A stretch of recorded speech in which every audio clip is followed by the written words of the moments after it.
अस्सलाम वालेकुम dear students, I hope कि आप सब खैरियत से होंगे।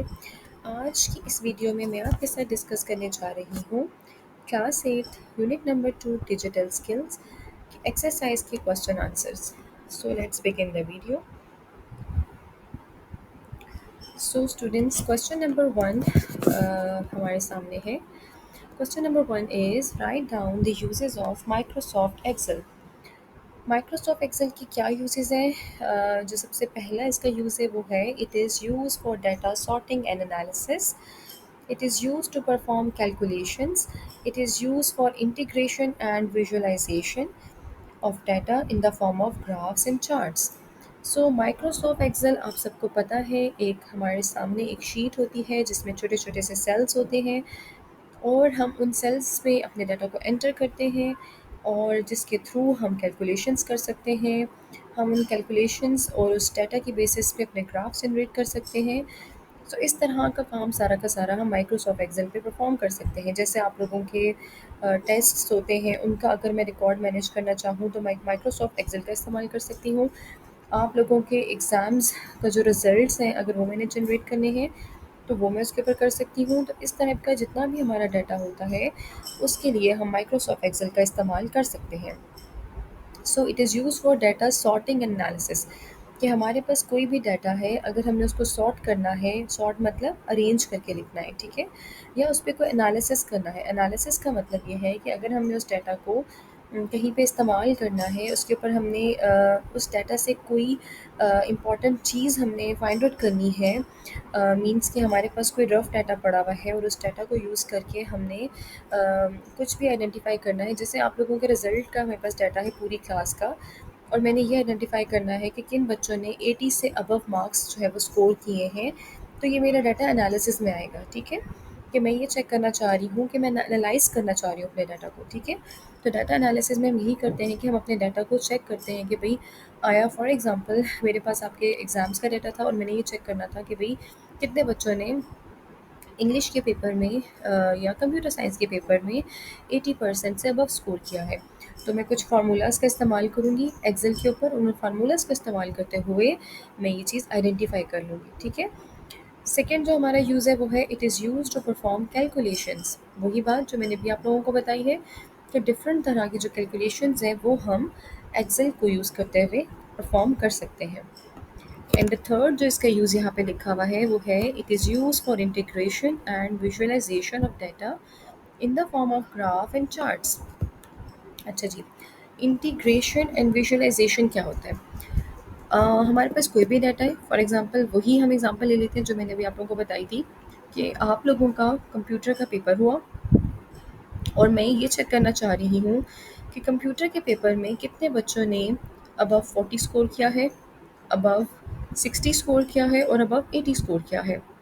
तो इन तीनों चीज़ों को चेक करने के लिए मैं कुछ फार्मूलाज़ अप्लाई करूँगी और फार्मूलाज़ के जो रिजल्ट्स होंगे वो मेरे सामने जब आएंगे तो आपको पता है बच्चों के जब भी कोई चीज़ अगर हमें पिक्चर्स के फॉर्म में दिखाई जाए या हमें ग्राफ्स के फॉर्म में दिखाई जाए तो उसको देख के समझना आपके लिए ज़्यादा आसान है, बजाय इसके कि मैं आपको जो है ना वो रिज़ल्ट में आपको मैं लिख के दे दूँ कि आप लोग जो है वो बजाय इसके कि मैं आप लोगों को जो मैंने ये जो मैंने अभी आप लोगों को एग्जांपल दी है उसके अगर आंसर में कुछ इस तरह का आंसर लिखा हुआ है कि out of out of 20 students 5 students got above 40 marks, 10 students got above 60 marks and 10 students got above 80 marks।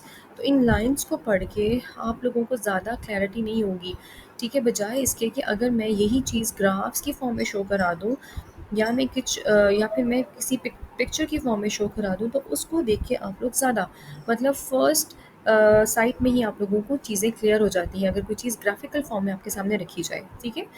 So Excel का इस्तेमाल करते हुए हम ये काम भी कर सकते हैं कि हम अपने डाटा को ग्राफ्स और चार्ट्स की फॉर्म में रिप्रेजेंट कर सकते हैं। सो आई होप कि सारे के सारे यूजेस आप लोगों को समझ आ गए होंगे। सो हम मूव करते हैं नेक्स्ट क्वेश्चन पे।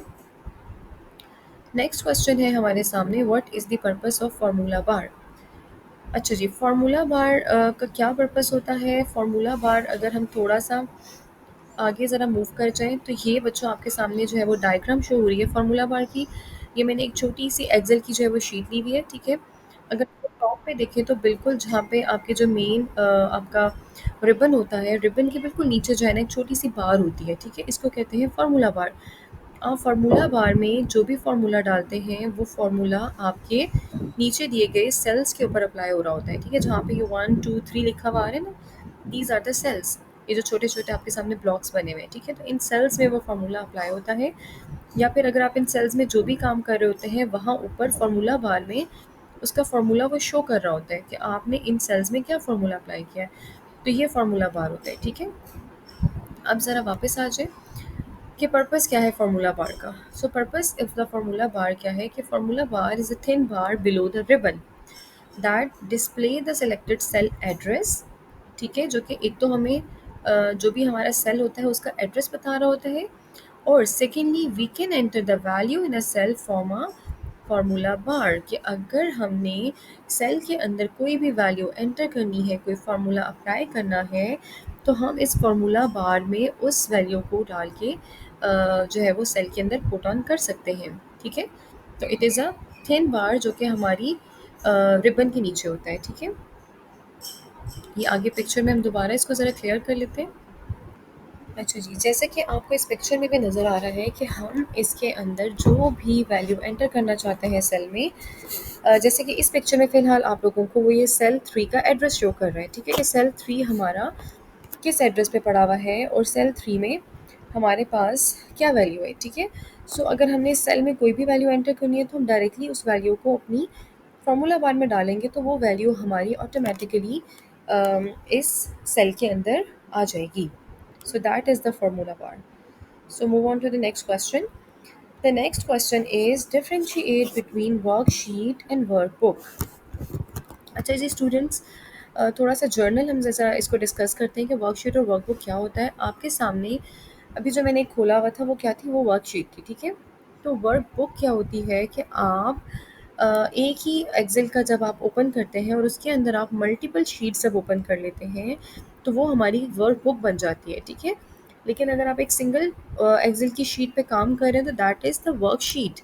लेकिन अगर आपने मल्टीपल वर्कशीट्स ओपन की हुई होती हैं एक ही एक्सेल की फाइल के अंदर, तो वो फिर आपका क्या बन जाता है, वर्क बुक बन जाता है, ठीक है।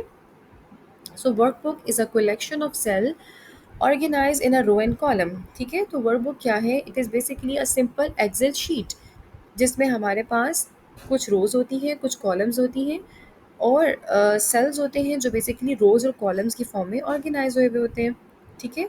Worksheet can be added in a workbook, ठीक है। मैंने आपसे कहा था कि हमारे पास एक वर्क बुक के अंदर मल्टीपल वर्कशीट्स आ सकती हैं। So this point explain that point, actually यही बात जो है ना इस पॉइंट में एक्सप्लेन की गई है कि आपकी वर्क बुक के अंदर worksheets can be added. The third point is worksheets are use in a learning environment, ठीक है। ज़्यादातर हम अपनी जो कॉमनली हम यूज़ कर रहे होते हैं वो हम वर्कशीट का इस्तेमाल कर रहे होते हैं, ठीक है। वर्कबुक बहुत कम इस्तेमाल होती है। ज़्यादातर हम जो भी काम कर रहे होते हैं, कोई लर्निंग पर्पस है, कोई भी हमारा अपना डाटा कलेक्शन का पर्पस है, कुछ भी है, तो उसके लिए हम वर्कशीट्स का इस्तेमाल करते हैं, ठीक है। Now move on to the workbook. Workbook is a collection of one or more worksheet in a single file, ठीक है। जैसे मैंने आपको पहले भी बताया था कि हमारे पास एक सिंगल एक्सेल की फाइल मैंने ओपन की हुई है और उसके अंदर अगर मैं मल्टीपल शीट्स क्रिएट कर देती हूँ तो वो मेरे पास एक वर्कबुक कहलाएगा। वो फिर वर्कशीट नहीं कहलाएगा, ठीक है, क्योंकि उस वर्कबुक के अंदर मेरे पास अब मल्टीपल शीट्स हैं। So second point is workbook can not be added in a worksheet, ठीक है, ऑब्वियसली। जैसे बिल्कुल बच्चों इसको आप लोग ऐसे समझ लें जैसे आप लोगों की बुक होती है ना, ठीक है, बुक के अंदर आपके पास मल्टीपल पेजेस होते हैं। सो वो जो मल्टीपल पेजेस होते हैं वो बिल्कुल आपकी ऐसी हैं जैसे आपकी वर्कशीट्स हों, ठीक है। और वो मल्टीपल पेजेस जब आपस में कंबाइन हो रहे हैं तो वो क्या बनाते हैं, आपकी बुक बनाते हैं। तो बिल्कुल ऐसे ही जब मल्टीपल पेजेस आपके कंबाइन हो जाते हैं तो वो एक मल्टीपल वर्कशीट्स जब आपकी कंबाइन हो जाती हैं तो वो क्या बनती हैं, आपका एक वर्क बुक बनता है, ठीक है। सो इसी तरह आपको अगर कहा जाए कि workbook can not be added in a worksheet, कि आप क्या किताब को किताब के जो सफ़े हैं उनमें ऐड कर सकते हो, नो, ये तो पॉसिबल ही नहीं है। आप किताब के सफ़ों को ऐड कर सकते हो किताब के अंदर, ठीक है, मीन्स वर्कशीट्स को आप वर्कबुक में ऐड कर सकते हो, लेकिन वर्कबुक को आप वर्कशीट में ऐड नहीं कर सकते। ठीक है, सो इसका जो थर्ड पॉइंट है वो क्या है हमारे सामने, workbook is use to work in a professional environment. ठीक है, ज़्यादातर जो हमारे बिजनेसेस में जो इस्तेमाल की जाती हैं, क्योंकि वहाँ पे बहुत सारा डाटा होता है, बहुत सारी कैलकुलेशन और बहुत सारे काम हो रहे होते हैं, सो वहाँ पे फिर हम वर्क बुक का इस्तेमाल करते हैं। ठीक है, उसके बाद हमारे पास है फोर्थ क्वेश्चन है इसका चैप्टर का। फोर्थ क्वेश्चन क्या है students, what are the steps to create a pie chart. Pie chart हम कैसे क्रिएट कर सकते हैं, उसके कुछ स्टेप्स हैं। सबसे पहले हमने क्या करना है, select the required cells that contain data to be use in a chart. ठीक है, सबसे पहले तो ऑब्वियसली हमने जिस डाटा के ऊपर पाई चार्ट को बनाना है, पहले हमने उस डाटा को सेलेक्ट करना होगा। ठीक है, फिर click the chart button from the insert tab, और आपको जैसे मैंने शुरू में दिखाए थे कुछ टैब्स, जैसे हम पीछे मूव कर जाएं तो यहाँ पे, ठीक है, ये आपके सामने होम के बाद फाइल है, होम है और फिर इंसर्ट टैब है। ठीक है, तो इंसर्ट टैब पे अगर आप क्लिक करेंगे तो वहाँ पे फिर आपको चार्ट्स को ऐड करने का टैब जो है वो ऑप्शन जो है वो देगा। सो आपने क्या करना है, सेकंड पॉइंट में लिखा click the chart button from the insert tab, कि इंसर्ट टैब में जाके आपने चार्ट बटन पे क्लिक करना है, और फिर आपने जो भी चार्ट बनाना है, पाई चार्ट है, जो भी आपका चार्ट है, ठीक है, आप उसको यहाँ पे क्लिक करके जो है वो बना सकते हैं। ठीक है, सो स्टूडेंट्स ये सारे के सारे हमारे एक्सरसाइज के क्वेश्चंस थे। आई होप कि आपको क्लियर हो गए होंगे।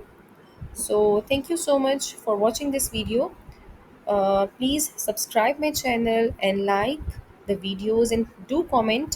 अगर आपको समझ नहीं आते या कोई भी इशू है तो आप you are open to comment on my videos. ठीक है, एंड सेकेंडली आपके कमेंट से ही मुझे अंदाज़ा होगा कि और फर्दर क्या चीज़ जो है इन वीडियोस में मैं ऐड कर सकती हूँ आपके लिए। So thank you so much.